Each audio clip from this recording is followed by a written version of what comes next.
although we had the best technology available, it wasn't anything like we have now.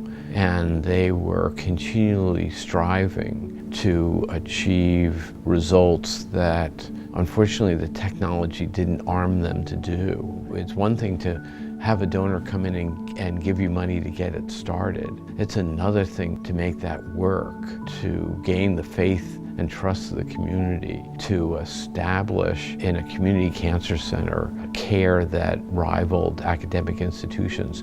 We take for granted now that that's our mission, and we have the resources, thanks to the community, to carry on that level of work. But to create that was a task and a half.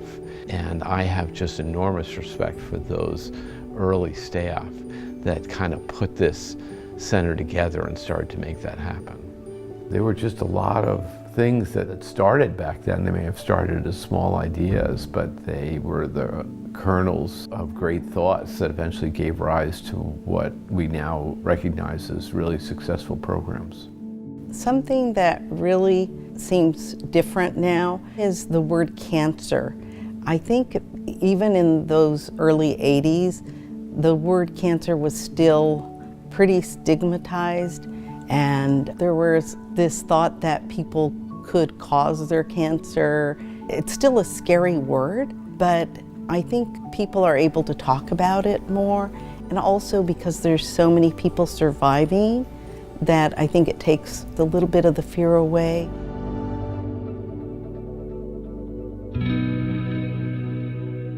Well, the chemotherapy, when I arrived, was very primitive. Basically, chemotherapy got started in the late 40s and early 50s, and there was only a few drugs at that time. Originally, treating childhood leukemia, the mortality rate was virtually 100%. Initially, the drugs that we used killed the cancer cells, but they damaged the normal cells as well. And there was a small difference between killing the cancer cells and killing the normal cells. And so there wasn't much room for error, and a lot of those drugs had significant side effects.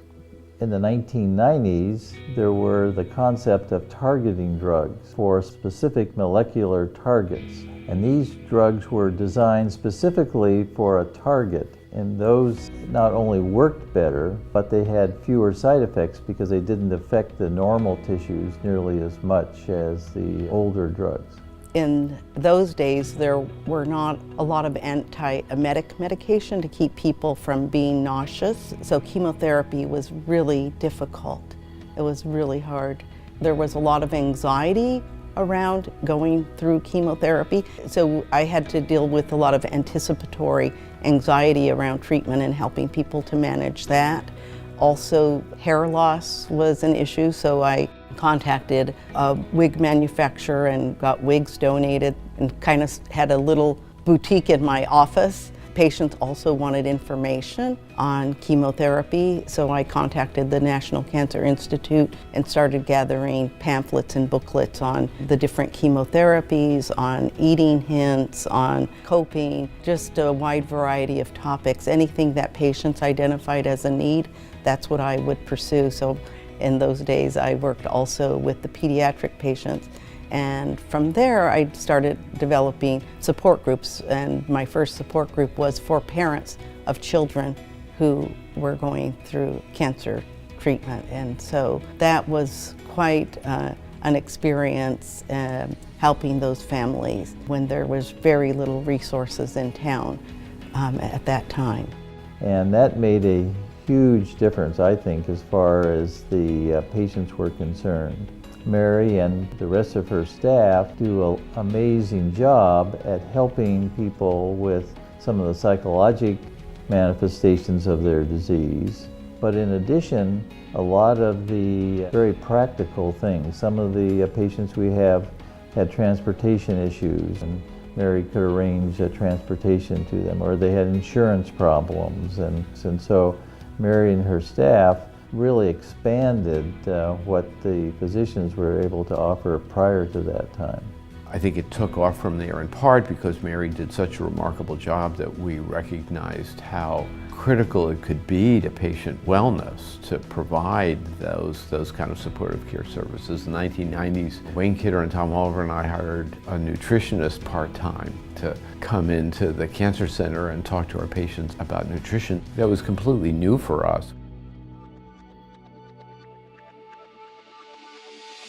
One of the things we really benefited from were patients who made us better doctors. Some made particularly profound contributions to the Cancer Center, Julie Main being one. She was the director of the Santa Barbara Athletic Club, and she developed breast cancer. And while she was getting her treatment, she had the benefit of looking at different exercise strategies at the athletic club while she was undergoing treatment. And when she finished her treatment, we had this meeting, and she talked about how much she had benefited from a program of exercise and wellness. She had a vision for what we would do for our patients, how we would help them exercise, how we would help them eat, how we would attend to their physical health.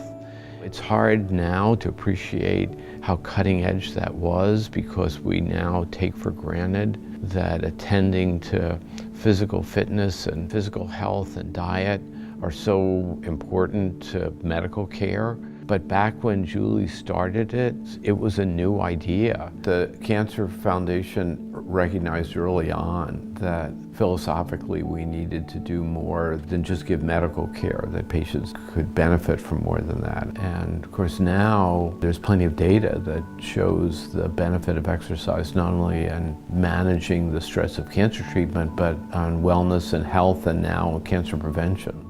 One of the advances that helped us treat more patients as outpatients rather than inpatients was the development of anti-nausea medications. We also used marijuana at that time in the hospital. It was licensed for specific use, and they had marijuana cigarettes that the pharmacists dispensed under our orders.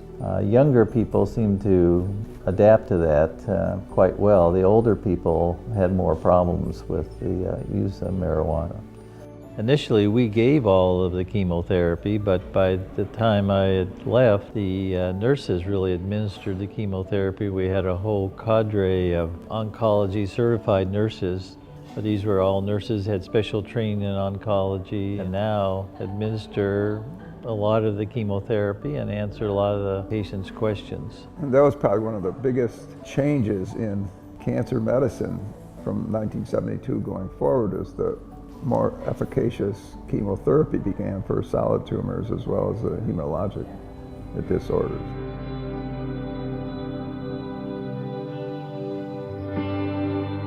The blueprint was there.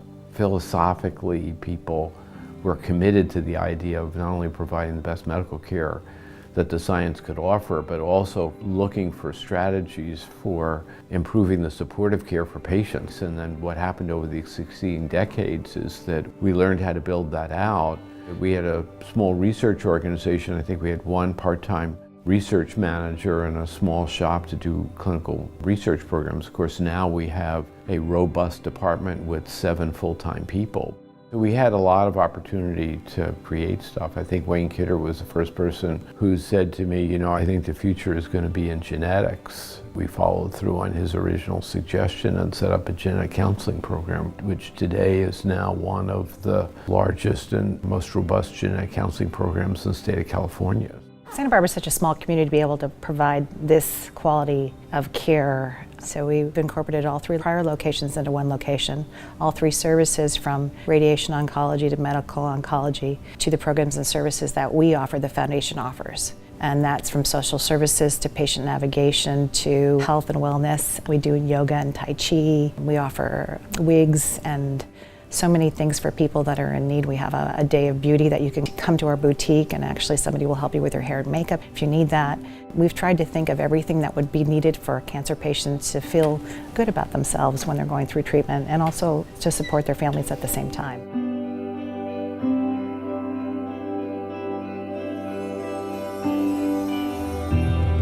We try to teach our kids to be lifetime learners. We always talk about that in school, but my life has just been lifetime learning. There's almost nothing that I do during the day now that I knew about when I first came here.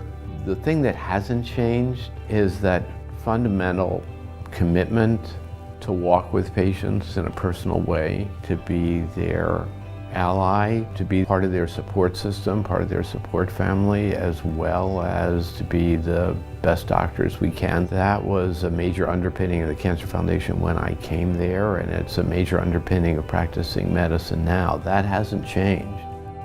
The technical aspects of radiation therapy are amazing and very fun to work with for me, but it was all in service of taking care of people and making their lives better.